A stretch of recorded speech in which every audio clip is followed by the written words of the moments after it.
Welcome back to Sky News Breakfast. Now, a nationwide campaign's been launched to help tackle loneliness felt by the elderly during the pandemic.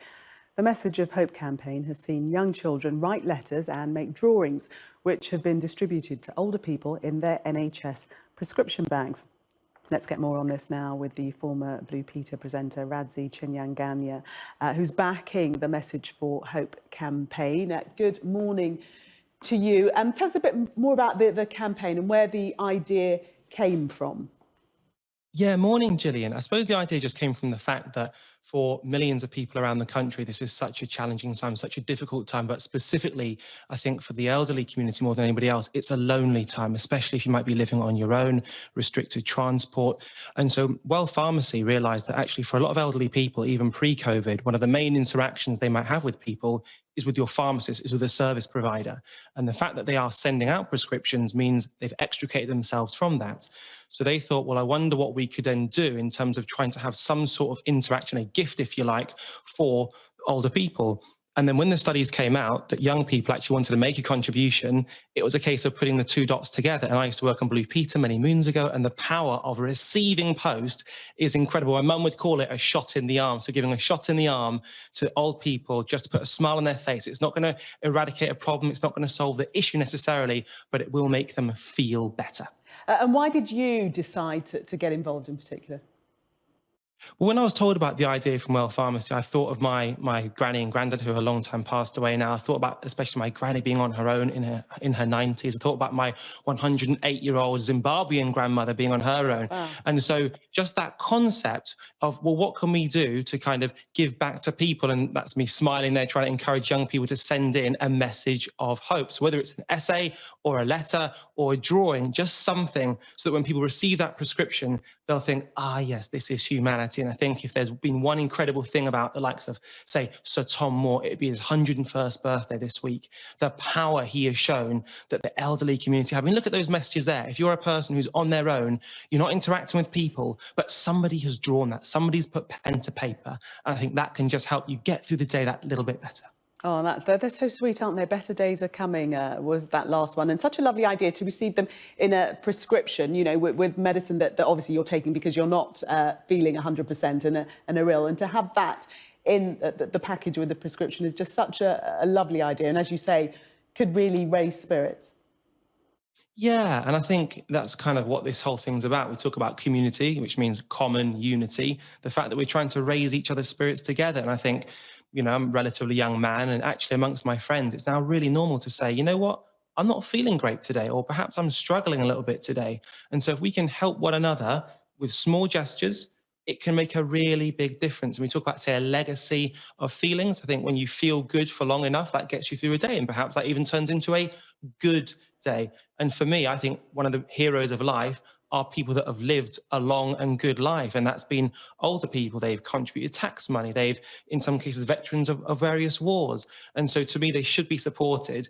And if it's even in a really small way, rather than sort of a large governmental infrastructure, then that's something I definitely want to be a part of. But this project, you say even in a small way, but this project is quite ambitious, hoping to reach a million people affected by loneliness. I mean, that's a pretty big aspiration there.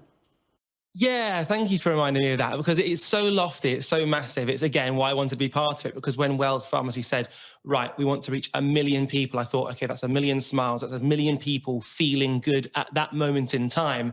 But the best part of it is this is almost crowdfunded, if you like. It's only going to happen if the young people can get involved. So we encourage anybody to jump on well.co.uk/message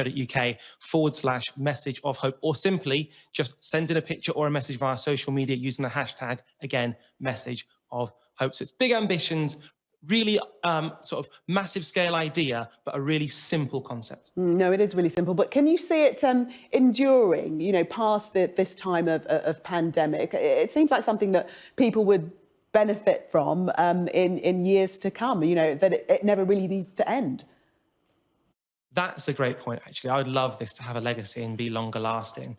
It's something where I suppose when you might look back and say this actually, take Anaya Bevin, founder of the NHS, that came in the wake of the Second World War. We don't think about that. We just think of the NHS as having always been there, but it wasn't. It was purchased, or it was created, incepted in the most tumultuous of financial times, possibly more so than now. And so actually we can, if again, it comes down to common unity, it comes down to that ambition, that extricating ideas, perhaps about party divides, and just saying, what is the aim of this? How can we be better when we come out of it, rather than getting entrenched into the intricacies of the minutiae of policy? Let's say, well, hang on a second, why don't we have things like this, which can have longer legacies? And maybe we even look back and then say, you know what, COVID did some good things as well. Let's hope so. Let's just bring in at this point George Goff, 7-year-old George Goff. We're over here, George. Yes, George. Thanks for joining us. We got you in the end. So you've written one of these letters, haven't you? Tell me about the letter that you've written. Oh, it's a drawing as well. Just hold it up in the middle so we can see. What does it say? Happy spring, I think I can see. So tell us what you've drawn and why. The park, because I like the park and it makes me feel happy. And you're hoping that this drawing and this note sent to somebody will make them feel happy as well, because lots of people are feeling lonely, aren't they? Yes, they are. That's a definite nod there from George. Well, George, thank you so much for helping other people and sending that drawing off and that lovely note. Stay safe, I think it said. That's really kind of you. a nod there. I think Mum's at the side helping George along there. Radzi's giving you a round of applause. Radzi, this is just the type of beautiful little note and drawing that's going to cheer people up, isn't it?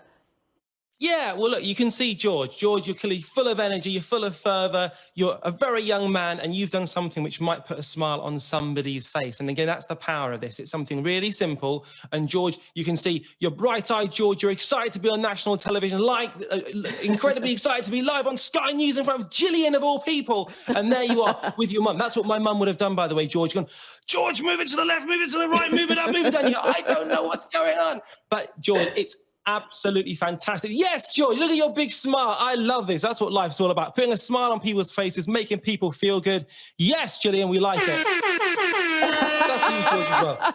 Brilliant. Yeah, he doesn't need to say a word. That smile says it all. Radzi and George, thank you so much for speaking to us. And Radzi, I love the matching red microphone and headphones, by the way. That hasn't escaped my notice.